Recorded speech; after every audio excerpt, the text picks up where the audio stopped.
चित्रकूट में स्वामी रामभद्राचार्य जी के श्री तुलसी पीठ सेवा न्यास के सामने खड़े हैं।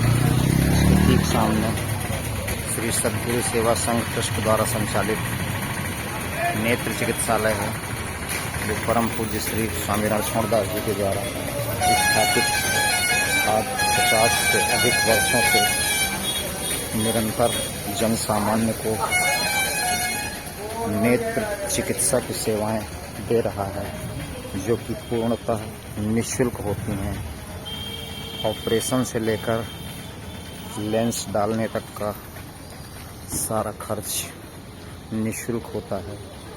गरीब जनता के लिए इस पिछड़े क्षेत्र में ये एक वरदान की तरह है, जिससे दीनहीन गरीब जनता बहुत ही लाभान्वित होती है और इसका रूप दिनों दिन बढ़ता जा रहा है। रणछोड़दास जी की कृपा से इस संस्थान का जो विकास हो रहा है वो पूरी तरह अतुलनीय, प्रशंसनीय और बहुत ही जन सेवा की दिशा में प्रभावशाली है,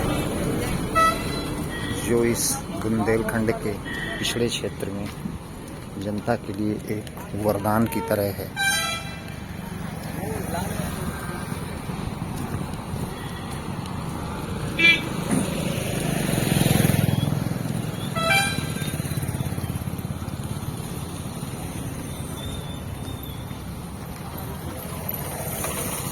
इस ट्रस्ट के द्वारा विद्यालय और महाविद्यालयों का भी संचालन हो रहा है, गौशाला के संचालन भी हो रहा है।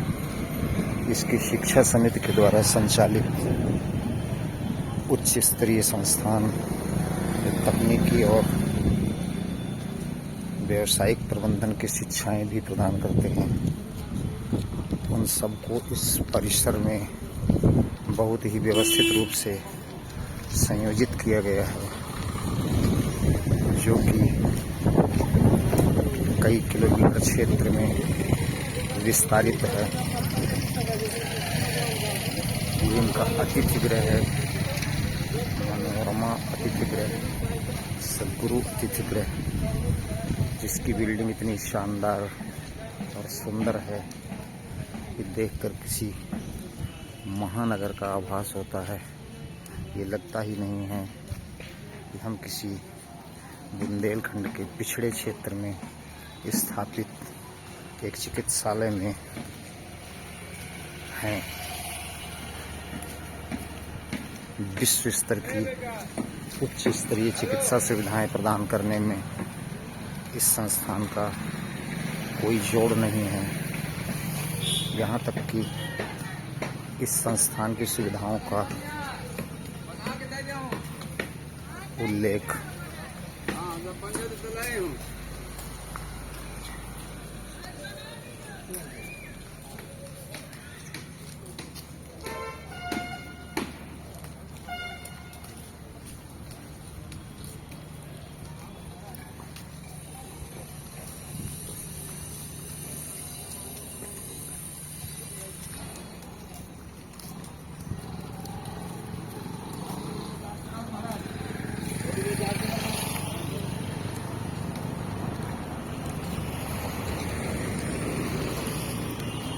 श्री सद्गुरु नेत्र चिकित्सालय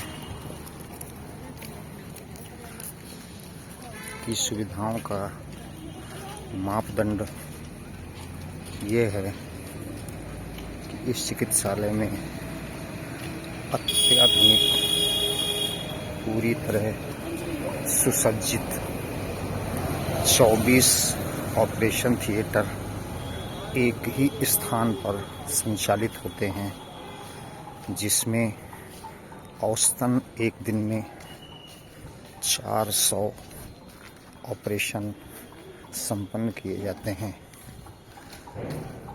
जिसको चाइना ने भी स्वीकार किया है कि मेरे जैसे विकसित देश में भी एक ही जगह पर 24 ऑपरेशन थिएटर, जिसमें लगभग 400 ऑपरेशन प्रतिदिन किए जा सकें, ऐसा चाइना में भी नहीं है। इसके लिए उसने अपने डॉक्टरों को प्रशिक्षित करने के लिए चित्रकूट, जानकी कुंड भेजने की अनुशंसा की है और कहा है कि मैं अपने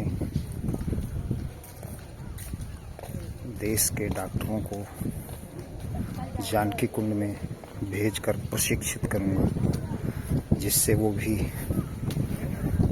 इतनी कुशलतापूर्वक उच्च स्तरीय सर्जरी कम समय में अधिक से अधिक कर सकें। ये हम मुख्य भवन में आ गए हैं, जो नवनिर्मित मुख्य भवन है, जहाँ पर सभी मरीजों को व्यवस्थित रूप से विभिन्न जांच प्रक्रियाओं के दौर से गुजरना पड़ता है और उनको नियमित अंतराल से ऑपरेशन के लिए भेजते रहते हैं।